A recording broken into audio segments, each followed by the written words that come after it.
Entrevista. Em Sorocaba, agora 8h54, é a nossa maratona pelas informações, mesclando para você, trazendo desde que você que está acompanhando desde 6h30 da manhã, mesclando o noticiário da nossa Sorocaba, da nossa região, o Brasil e o mundo, com o principal evento do domingo, né? Todo mundo falando sobre o evento na Avenida Paulista. E ouvimos aqui os principais personagens, aqueles que tiveram acesso ao microfone e puderam fazer o seu pronunciamento, e tantas outras autoridades que lá estavam presentes também não falaram, mas estavam circulando o tempo todo e gravando também os seus vídeos e se comunicando pelas redes sociais. Nós, com muita alegria, estamos recebendo aqui nos estúdios o deputado federal Jefferson Campos, uma das principais lideranças do PL no Brasil, também coordenando o PL para Sorocaba e a nossa região, e pelo jeito vai ter muito trabalho localmente falando do processo eleitoral, Sorocaba e região,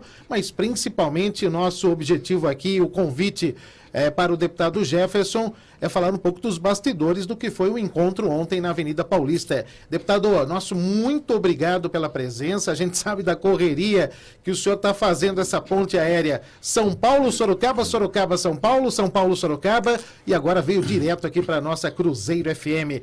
Bom dia, muito bom tê-lo conosco aqui, deputado.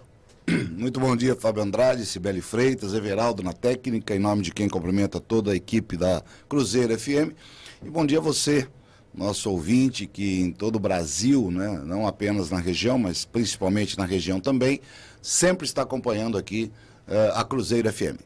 Deputado, conta pra gente como foi o evento ontem, ali na casa de 1 milhão de pessoas. Ontem o secretário Derrite falava em torno de 750 mil pessoas na Avenida Paulista. Entre os nossos ouvintes, teve aqueles que foram, não esperavam tanta gente assim e ficaram surpresos. Também relataram nenhum tipo de acontecimento, foram tranquilos na chegada durante o evento, a volta para casa também com tranquilidade. O senhor esteve presente. Conta pra gente o que o senhor viu.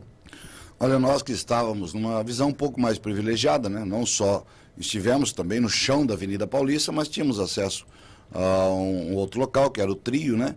O trio elétrico, nós olhávamos de ambos os lados. O trio foi colocado estrategicamente no centro, no meio da avenida, e ele tinha acesso aos dois lados.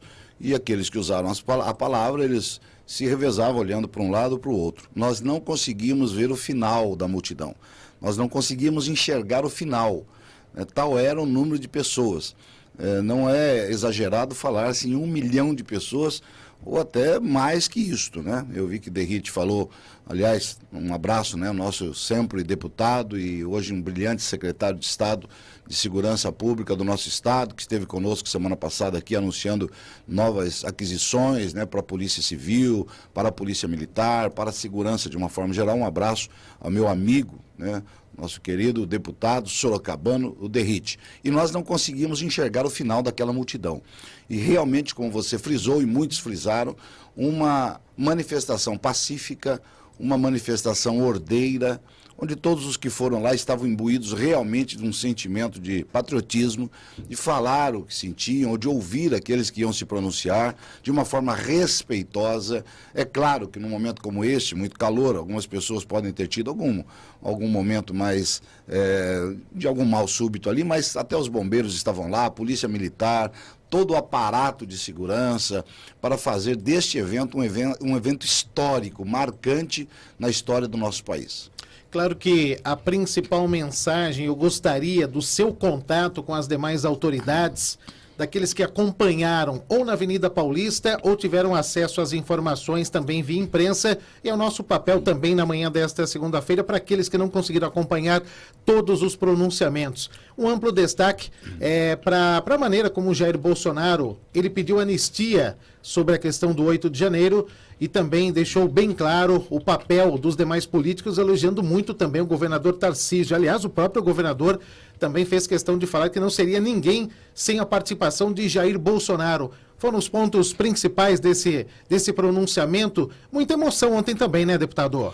Muita emoção. Iniciou oficialmente o evento com uma palavra e uma oração da ex-primeira-dama Michele Bolsonaro, já haviam passado por ali, alguns oradores, né, como o próprio Valdemar Costa Neto, presidente do nosso partido, do PL, se pronunciou ainda que rapidamente, em outro momento, e os demais que vieram foram todos na mesma linha, na linha de pensar o Brasil, na linha de analisar o momento em que o nosso país está vivendo democraticamente.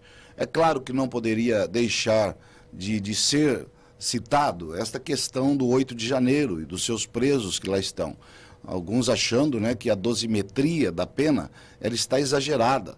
Eu li esses dias uma comparação, por exemplo, com Elisa Matsunaga, que assassinou o marido, esquartejou e foi condenada a 19 anos de cadeia, depois reduzida a pena para 16 anos, né, já está em liberdade, inclusive. E alguém que estava lá, ainda se provando, né, alguns dizem que não estavam, mas alguém que estava lá e que se cometeu um erro, nós acreditamos que tenha sim que ser punido, mas condenado a 18 anos de cadeia. Né? Pessoas, a dosimetria desta pena, a avaliação da função de cada um que está preso. Temos ainda sorocabanos lá que estão ainda detidos, retidos, privados de liberdade. Então todos foram unânimes em fazer isso. E o presidente explicou a sua posição. Ele explicou a respeito da acusação que ele tem de ter tentado um golpe. E nas palavras dele, né, havia um decreto, este decreto que hoje ele é conhecido de todos, que era o estado de sítio, né, que para se aplicar no país passa-se pelo Congresso. Então, na explicação que ele deu ontem, né, que é o que nós acreditamos também, ele estava reunido com este alto comando e também com os seus conselheiros pessoais. É claro que não fazemos parte deste círculo mais próximo, e aí hoje nós estamos vivendo esse momento. Então, esta fala, esta narrativa, e muitas vezes improvada, é que acaba gerando esse sentimento de desconforto, porque a justiça, ela não pode pender para um lado ou para outro. O símbolo da justiça já é uma estátua com os olhos vendados, porque a justiça tem que ser igual para ambos. A aplicação da pena e tudo mais. Nós temos um processo judicial, quem acusa, quem julga, quem ouve as testemunhas, quem faz a prova.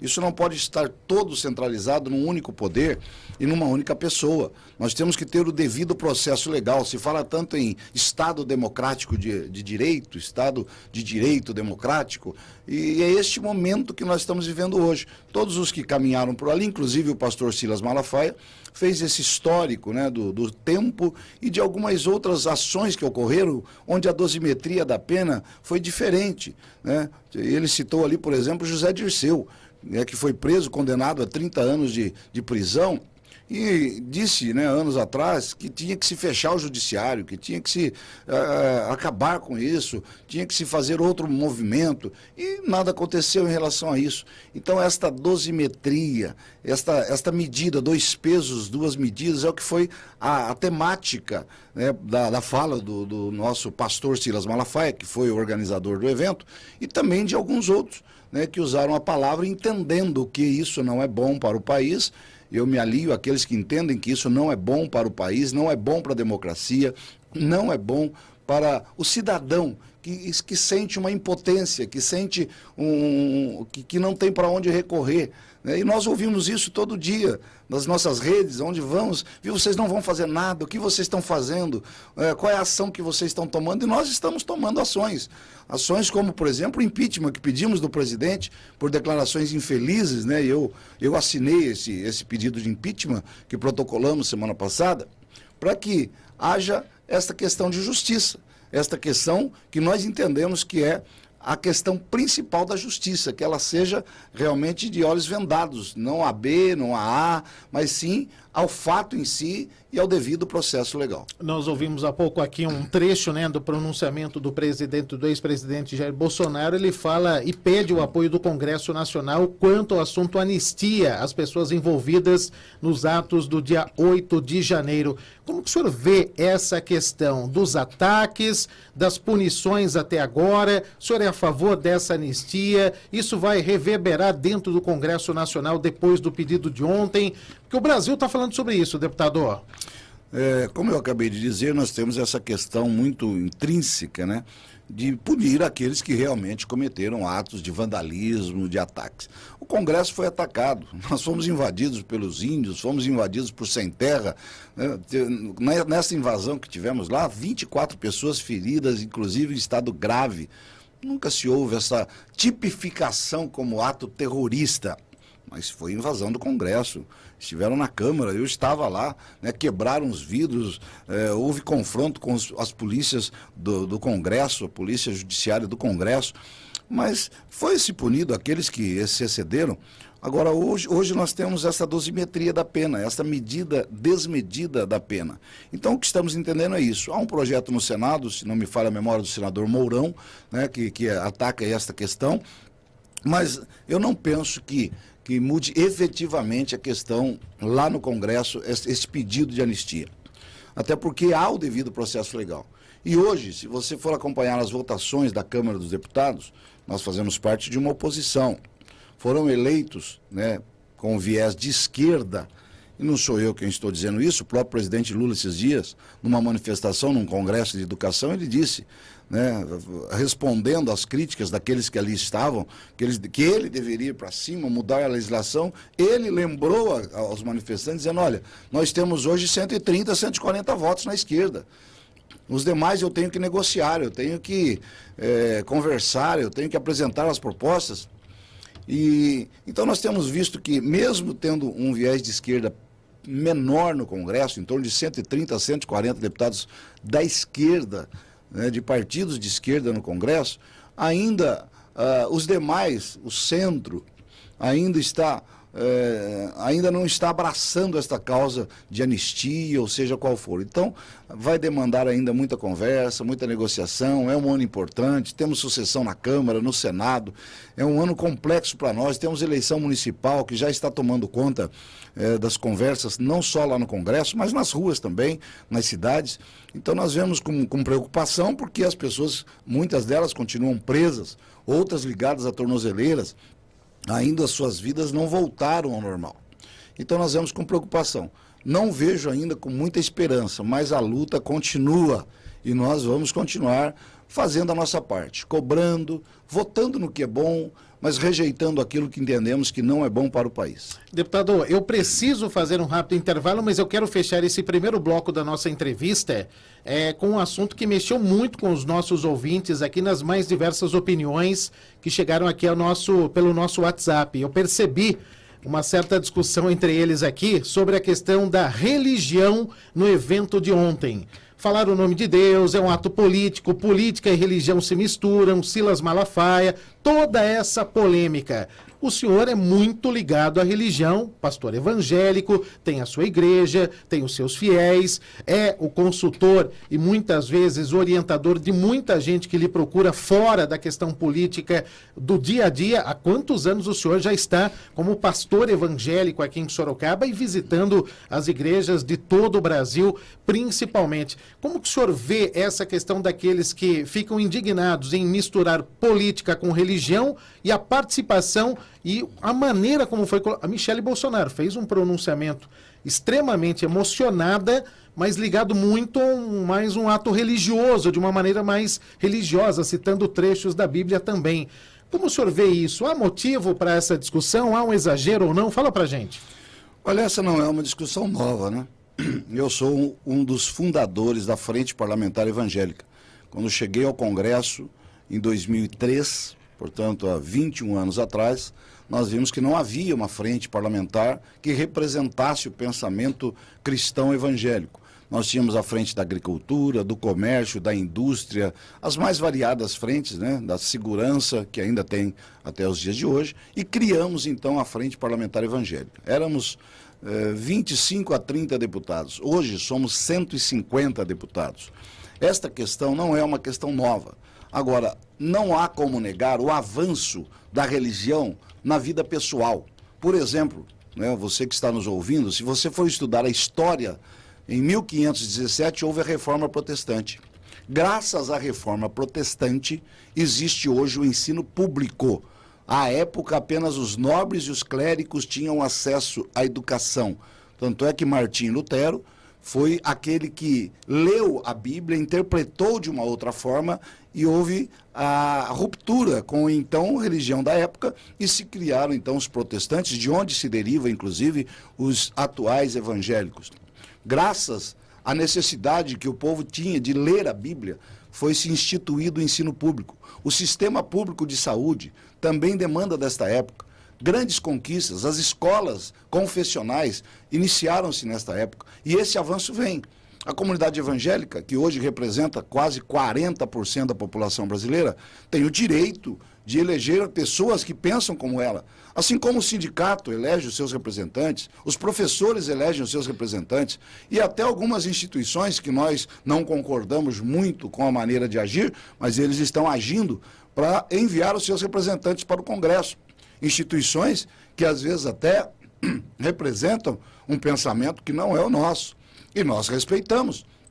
Ali está, na casa do povo, está a diversidade das opiniões, dos posicionamentos. Nós representamos o povo. Aqui apenas um adendo aqui aos nossos ouvintes, que a Câmara dos Deputados representa o povo. O Senado representa o Estado. O Estado de São Paulo, com mais de 40 milhões de habitantes, tem 3 senadores. O Estado do Acre, que tem menos, é quase o tamanho de Sorocaba, o Estado do Acre, tem 3 senadores. Né? Cada estado do Brasil tem 3 senadores, porque o Senado representa o Estado, o equilíbrio entre os estados. Agora, a Câmara dos Deputados representa o povo. Nós somos 70 no Estado de São Paulo. Estados menores enviam 8. De acordo com a população. O que isso representa? Que nesta conjuntura, no equilíbrio entre os poderes, no côncavo e convexo que estão ali representados nas formas físicas da Câmara e do Senado, existe o equilíbrio do poder. Quando o povo nos envia, ele está nos enviando com uma bandeira. A minha bandeira é muito clara.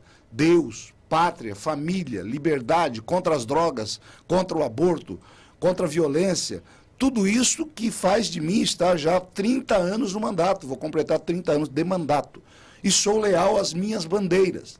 O que eu não posso, nenhum político pode, é se eleger com uma bandeira e chegar ao Congresso e se esquecer daquilo que o levou até lá. E quando isso acontece, o povo não perdoa. O povo, ele escolhe outro. Eu tento ser fiel às minhas bandeiras e não vejo nenhum problema em eu ser um religioso, eu defender bandeiras que aqueles que pensam como eu, ou seja, 40% da população, ou 92% da população brasileira que se declara cristão, estão defendendo. Eu não posso ir na contramão daquilo que eu acredito. Então, aqueles que acham que religião e política não se misturam, voltem ao século passado, porque até então era ensinado até nas igrejas que política era coisa do diabo. E para aqueles que acham que o político evangélico ou cristão não trabalha como os demais, você está muito enganado. Eu tenho voto em 640 municípios. Eu visito os municípios, eu envio recurso para eles, como envio para a nossa cidade, a nossa região. Agora mesmo enviamos para o GEPASSE, coloquei mais uma emenda aqui para o Sim Mulher. Estamos agora enviando para Votorantim, para Araçoiaba, para Boituva, para Piedade, já enviamos recursos, aqui para Itapetininga, que nos acompanha também. Então o político, ele continua trabalhando, eu faço o meu trabalho e nas questões ligadas aos costumes, eu sou fiel àqueles que me enviam. Quando temos discussões as mais variadas, às vezes seguimos o partido, mas geralmente seguimos aquilo que a nossa consciência sempre determina como sendo o melhor para o nosso país. Deputado federal Jefferson Campos, rapidíssimo intervalo, na volta, se você que está chegando agora em nosso canal oficial no YouTube, se inscreva em nosso canal, youtube.com/Rádio Cruzeiro FM, fazendo a inscrição, ative o sininho, já vá deixando o seu like também na nossa transmissão, se você ainda não deixou o joinha, deixe agora mesmo, acompanhando com imagens ao vivo a participação do deputado Jefferson Campos aqui no nosso Jornal da Cruzeiro. Na volta, eu tenho a última sequência da opinião aqui dos nossos ouvintes. Eu convido o deputado a acompanhar esse termômetro junto com a nossa bancada. Ele vai ouvir as opiniões e a gente volta encerrando o assunto do manifesto de ontem. Mas eu quero saber também do deputado sobre o posicionamento do presidente Lula sobre Israel e o processo eleitoral em Sorocaba. Tudo ok, PL, indicativo do vice para o prefeito Rodrigo Manga. O segundo bloco promete também da nossa entrevista na manhã desta segunda-feira. Então, combinado com você, ouvinte Cruzeiro FM, tá no FM, vem aqui no nosso YouTube, vem acompanhar com imagens ao vivo. Será um prazer recebê-lo aqui em nosso canal oficial, youtube.com/Rádio Cruzeiro FM. Jornal da Cruzeiro, o rádio jornalismo cumprindo o seu papel.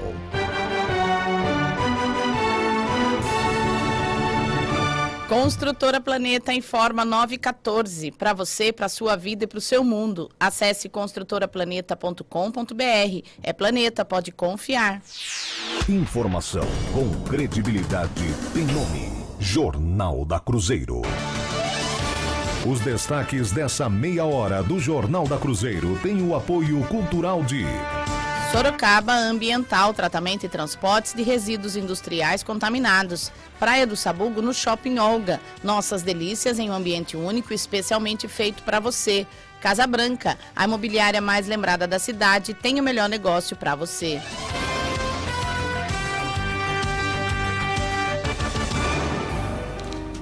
Uma casa pra morar, o apartamento, compra, venda e aluguel. Ótimo investimento. A Casa Branca é o lugar. O seu sonho vai se realizar. Casa Branca. Muitas oportunidades. Casa Branca. Melhor negócio da cidade. Casa Branca. Sempre atualizada. É a imobiliária mais lembrada. Está na hora de colocar um Chevrolet zero na sua garagem. Aproveite as melhores condições na Automec. Tracker com taxa zero e bônus de até R$15 mil. Onix Plus Turbo com preço de nota fiscal de fábrica e taxa zero. Montana com taxa zero em 24 vezes. Venha conhecer a nova Silverado, a picape mais tecnológica do mercado. Em Sorocaba, paralela a Castelinho e Avenida General Carneiro. Consulte condições. No trânsito dê sentido à vida. Chevrolet. Notícia urgente. Empresa economiza R$200 mil com a Previdência Social através dos serviços de saúde e segurança do trabalho. A sua empresa aproveita essa oportunidade? A BMA-SST auxilia as empresas a obter essa economia. Entre em contato conosco através do WhatsApp 15 99656 3386. 15 99656 3386. A Esfera Energia, consolidada pela confiança e excelência em todo porte de projeto fotovoltaico, visa garantir um rápido retorno de seu investimento. Tenha uma assessoria completa, da viabilidade à entrega do seu projeto. Com a Esfera Energia é possível. Conheça nossos diferenciais visitando nosso showroom em Sorocaba, na Avenida Rudolf Dafferner 400, no condomínio Praça Maior, ou acesse nosso site em esfero.com.br. Esfero, energia para o futuro.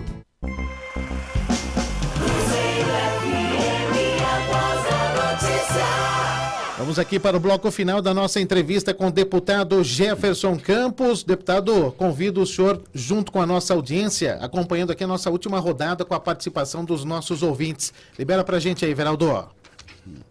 Bom dia, Cruzeiro. O ex-presidente saiu muito fortalecido, muito mesmo. Bom dia, meus amigos da Rádio Cruzeiro. Estou de novo aqui na rádio. Esse assunto é muito importante de hoje. Como o nosso povo é um povo desinformado, não acompanha, e vem uma pessoa e fala um monte de bobagem no evento de ontem, principalmente esses políticos religiosos, que são a desgraça desse país, junto com esse outro que se dizia presidente da República, que não fez nada durante 4 anos, e o povo continua sem acompanhar o que é política. Bom dia, meu nome é Dulce, Centro Sorocaba. Essa manifestação de ontem na Avenida Paulista foi maravilhoso. Reuniu mais de 1 milhão de pessoas, a mídia tendenciosa que está jogando para baixo. E quanto a essa fala desse senhor falando que não se deve falar de religião num evento como esse, mas se ele desconhece, feliz a nação cujo Deus é o Senhor, e ele tem que ser proclamado e exaltado. Essa manifestação de ontem é para mostrar que no Brasil a democracia prevalecerá. Obrigada. Bom dia a todos, aqui quem fala é o Marcos da Zona Norte. Bolsonaro já está internado. É o medo de ser preso, né? Todo bolsonarista é assim. Quando surge a possibilidade de ser preso, se interna ou aparece em cadeira de roda. E o Magno Malta, rapaz, ele tá bêbado de novo? Um bom dia a todos. Bom dia, pessoal da Cruzeiro. Bom jornal, Deus abençoe vocês, a cada um de nós, né? A gente fica enojado, né, com as pessoas. Vai discurso de política e coloca Deus no meio, né? Isso é uma coisa que dá nojo pra gente. As pessoas usam o nome de Deus para falar mentira, falar coisa que não tem nada a ver com a religião, né? Só para ganhar audiência. Bom dia, aqui é o Emerson, do Leocádia. O nosso presidente, ele nunca perdeu a força. Muito pelo contrário. Em cima de tudo que vem acontecendo, cada dia que passa ele vem se fortalecendo, né? Eu acho que isso é uma demonstração de que o povo brasileiro está unido, esteve na Paulista, e cada dia que passa, o nosso presidente vem se fortalecendo mais e mais. Um bom dia a todos. Bom dia, Cruzeiro FM, Márcio motorista de aplicativo. Eu não entendo esse povo, rapaz. A turma orando pelo Brasil, falando de Deus, Deus em primeiro lugar. Deus é acima de tudo em qualquer coisa, em qualquer lugar. Eu não entendo esse povo, eu não entendo mesmo. Meu, vocês estão dentro do barco junto com a gente, tá torcendo pro Jacaré? Pelo amor de Deus, né? Bolsonaro fortalecido sempre. 1 milhão de pessoas, gente. Um abraço. Bom dia, meu nome é Rosane. A passeata de ontem, eu realmente imaginei que não ia ter o volume de pessoas presentes e só mostra o quanto o brasileiro de bem está sufocado, reprimido pela situação atual do país. O presidente Bolsonaro sai fortalecido, sim, porém eu acredito que é algo maior do que ele, não é uma pessoa, é uma ideia, que é um posicionamento de estilo de vida da maioria das pessoas de bem, trabalhadoras do país. Elas estavam lá. Deputado, para a gente fechar o assunto, o senhor percebeu aqui em mais um tópico desse termômetro da nossa audiência, cada um com a sua opinião de maneira muito democrática, ouvindo aqui a todos que estão participando conosco na manhã desta segunda-feira. Não dá mais tempo da gente colocar mais áudios, que a gente tem ainda os nossos compromissos. Encerrando a nossa entrevista, tem as informações do esporte já com o Caio César, mas eu quero agradecer também a participação aqui online da dona Maria Tereza Derrite, mãe do secretário Guilherme Derrite, secretário de Segurança do Estado de São Paulo. Dona Maria Tereza Derrite sempre está conosco aqui, sempre muito carinhosa com toda a nossa equipe e está mandando um abraço ao senhor aqui. Parabéns pelo trabalho, deputado. Receba o abraço também da dona Maria Tereza Derrite. Comenta pra gente aqui como destaque final o que fica e o legado do evento de ontem. E eu faço a pergunta que estou fazendo aos ouvintes, e o senhor acompanhou aqui as respostas. Na sua opinião, deputado, o ex-presidente Jair Bolsonaro saiu fortalecido politicamente do evento desse domingo? Faz um fechamento pra gente. Bom, em primeiro lugar, parabéns a Cruzeiro pela democracia. Ouvimos opiniões as mais diversas e respeitamos as opiniões. Isto faz parte do jogo democrático. Aqueles que nos criticam, aqueles que não acreditam, né, que devemos levar princípios cristãos para dentro da política, né, que devemos ser, cada um tem o seu pensamento. Então eu respeito as opiniões, embora discorde de algumas delas. E na Faculdade de Direito de Sorocaba, onde cursei, sou advogado por esta faculdade, há uma frase muito emblemática, logo na entrada: eu posso não concordar com o que dizes, mas respeitarei até o fim o direito de dizê-lo. E a Cruzeiro FM está respeitando o direito de cada cidadão de expressar a sua opinião, ainda que contrária. Há aqueles que, obviamente, né, não se posicionam como nós.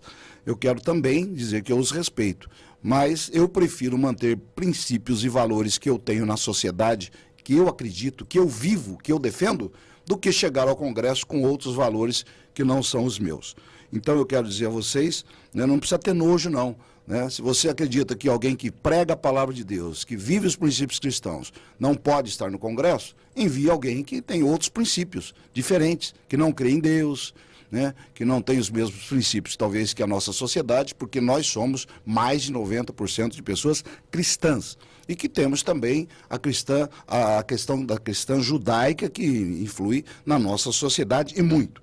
Um abraço à dona Maria Tereza Derrite. Aliás, Sorocaba temos 4 deputados do PL, né? A cidade do interior de São Paulo com maior representatividade do Partido Liberal, né? Temos eu, Derrite, 2 deputados federais, Danilo Balas e também Carlos César, né? E temos a nossa suplente de senadora, que é a Cirlange, né? A primeira-dama do município. Então, realmente é uma representatividade da direita sorocabana que acredita realmente nos princípios e valores que nós defendemos. Se somarmos os votos da última eleição em Sorocaba, Bolsonaro foi majoritário, a direita com seus representantes foi majoritário. Isso quer dizer que estamos numa linha concomitante com a nossa população, com os nossos eleitores, que acreditam que Sorocaba tem esse viés de direita também. Israel, governo brasileiro, presidente Lula. Retratação é uma questão que deve ser colocada como prioridade. Como que o senhor viu esse episódio, hein, deputado? Olha, um episódio lamentável. Nunca antes na história do nosso país, parafraseando o atual presidente, nunca antes nós estivemos tão isolados no cenário internacional como agora. Nunca antes o país esteve tão alinhado com ditadores como Maduro, como o Noriega, ou como Ortega, perdão. Todos esses ditadores que têm feito dos seus países verdadeiro inferno, e as pessoas saindo deles. E olha, estamos aliando com o que há de pior no mundo. Uma fala infeliz que foi declarada pelo presidente lá na Etiópia, uma fala que compara o que está ocorrendo hoje em Israel com o genocídio de mais de 6 milhões de judeus durante a Segunda Guerra Mundial. Uma comparação esdrúxula. Eu só tenho uma definição do presidente Lula, é que ele é mitomaníaco. O que é um mitomaníaco? É alguém que acredita na própria mentira. Ele mente para si próprio e para aqueles que o ouvem, e acredita nesta mentira. Agora, ele ser mitomaníaco é uma coisa. Agora, aqueles que ouvem não analisar o que está acontecendo, aí se tornam também pessoas que estão fora de uma realidade, de um contexto. Vejam na área econômica, vejam na área cultural.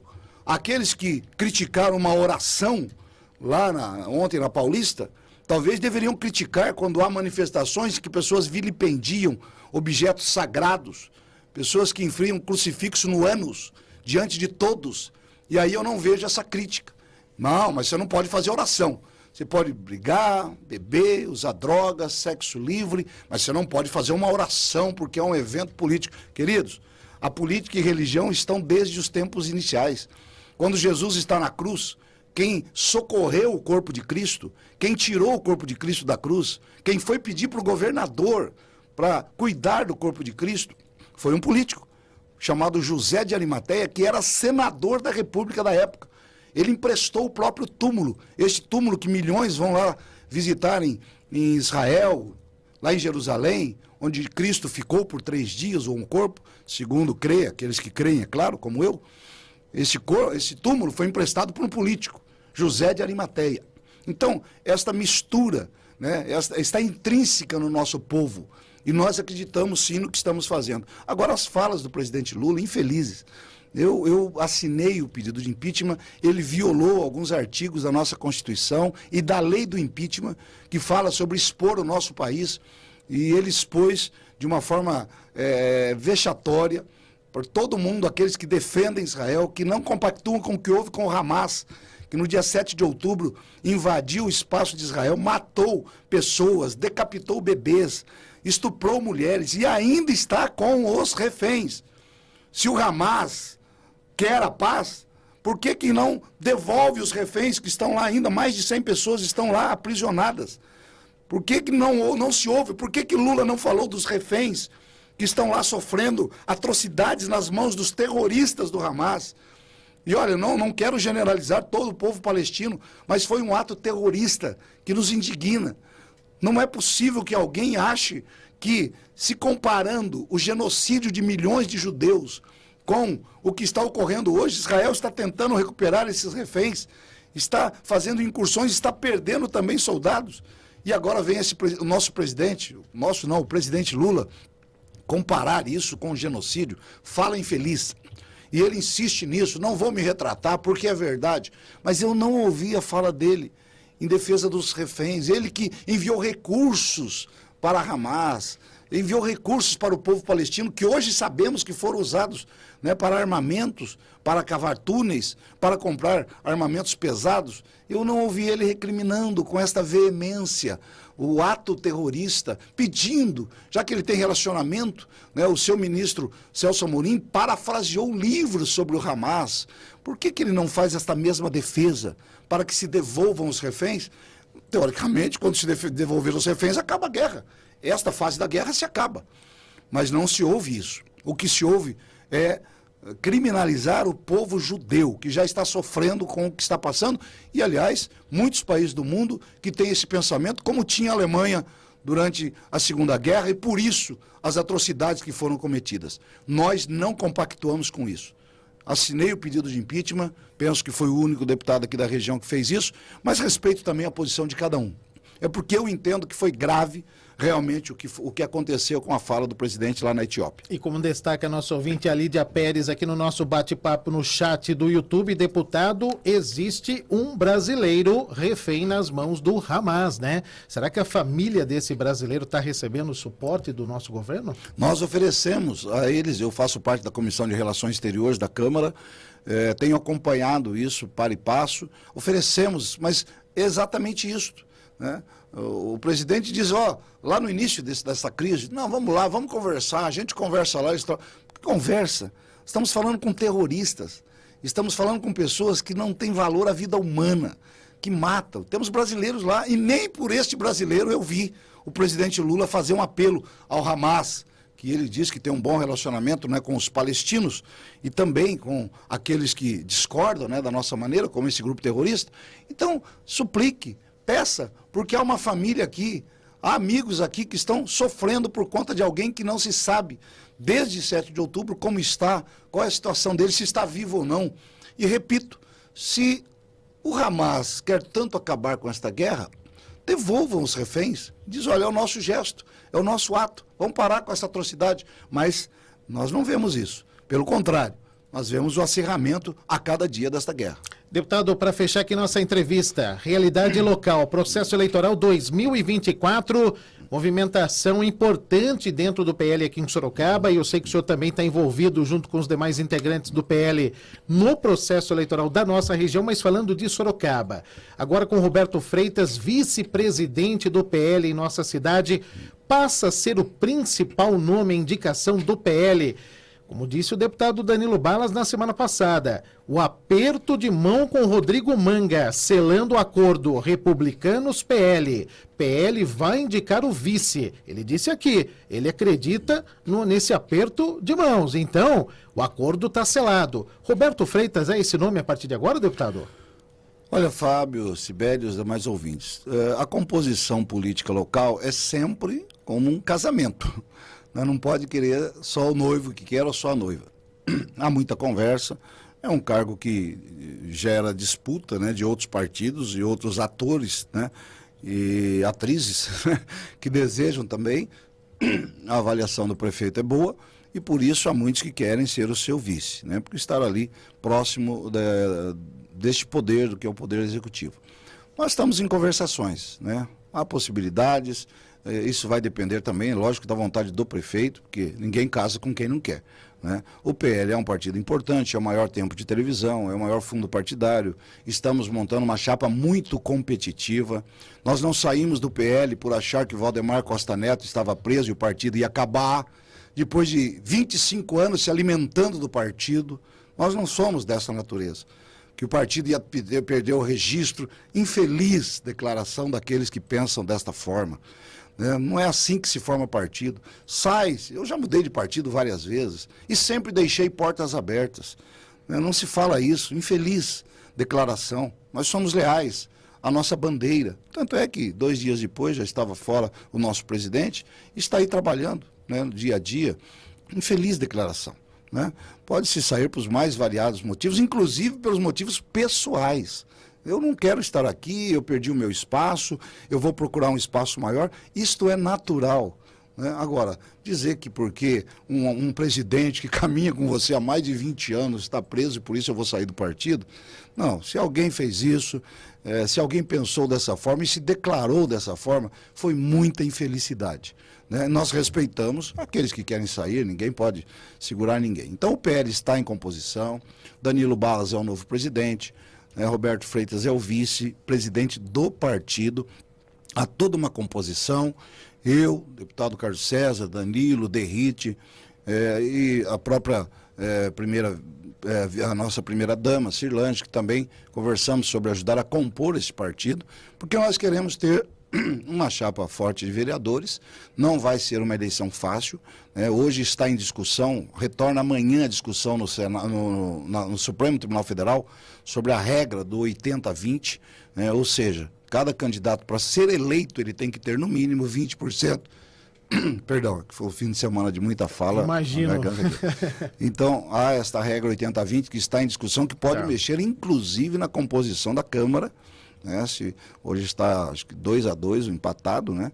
Inclusive, se entenderem que esta regra volta a 2022, como entendeu 2 ministros já do Supremo, se mexe na composição da Câmara, né? Tem deputados que podem perder o mandato, não é o caso de ninguém aqui da nossa região, é claro, mas isso vai valer também para vereadores. Então nós estamos atentos a isso. E todos os que querem fazer parte disso, eu incentivo, viu? Você que quer ser candidato, nos procure, porque é bom, você avalia, né? Você passa apenas talvez de um espectador que emite a sua opinião, a alguém que vai buscar o voto. Para aqueles que acham que é fácil, né? Buscar um voto, pedir um voto, né? Imagine você ter 150 mil votos que eu tive na última eleição. Fui vereador 2 vezes na cidade, 96 e 2000, e não é fácil, mas eu incentivo você, e você que quer essa experiência, nos procure. Procure a mim, Carlos César, Danilo, ou alguém que está ligado aqui, né, o próprio Derrite, que tem os seus apoiadores aqui também. O Derrite terá os seus representantes também, vai ajudar, já está ajudando a composição do partido, para que a gente tenha esse trabalho. Mas eu quero dizer que esta escolha do vice não é o nosso cavalo de batalha, não. Nós queremos ter um partido forte, queremos ter vereadores representando na Câmara, um bom grupo de vereadores que representam a direita, né? Sorocaba está precisando também de vereadores que tenham esse pensamento, que defendam os momentos que estamos passando, que tragam, que reverberem o trabalho que realizamos em Brasília ou na Assembleia Legislativa, também aqui na Câmara de Vereadores. No mais, nós estamos trabalhando bastante, o prazo agora para a janela partidária, alguns vereadores devem vir para o PL também, né? Vereadores que querem compor, que têm o mesmo pensamento que a gente. Abre-se uma janela agora dia 5 de março, que vai até dia 5 de abril, para que vereadores possam mudar de partido, né? Então teremos também novidades, o partido está se fortalecendo, e esta questão do vice, vamos também caminhar juntos aí, conversando com o prefeito, conversando com o partido. E se houver a possibilidade, nós temos nomes a oferecer para que ele, o prefeito, escolha, né, juntamente com o seu grupo, juntamente com a primeira-dama também, que, né, claro, é uma conselheira política importante, para que isso aconteça. É o meu pensamento. Sabe que o PSD hoje, com o Fernando Martins da Costa Neto, vice-prefeito hoje aqui em Sorocaba, muito querido, muito elogiado, né, pela maneira como ele se comporta, né, dentro das funções de vice-prefeito, e essa abertura que ele tem com o empresariado em Sorocaba. Ele traz demandas do empresariado para dentro da prefeitura de Sorocaba, uma pessoa muito querida.